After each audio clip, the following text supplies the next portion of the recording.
Yun mga idol, nayari na. Yung ating inararush ka ngayon, oh.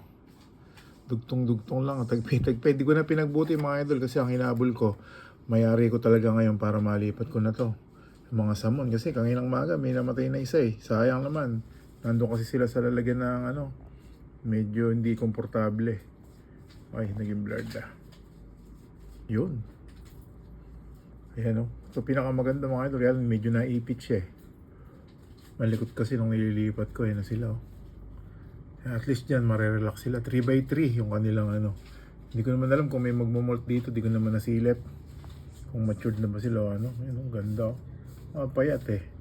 Pero ano to, hindi pa kasi kumakain. Ayaw pa kumain. Mga idol, solid, oh.